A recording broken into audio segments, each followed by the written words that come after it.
atanın kadri.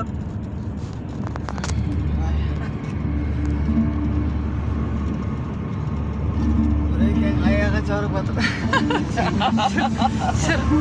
Isıta batsa bu. 45 gradusda ayağı çağırıp. Ayağım katıp kaldı. Күнге қыздырып отыр. Ayağı sozып отыр. Апамыз да аяғы жаурап, аяғына нәски киіп алды. Конжор деген ұрып тұр деймін. Нейді конжор ма не өзі? Шүкебай аяқты созып жатыр шалқайып. Мен отырмын бұрышта. Іші тола товар.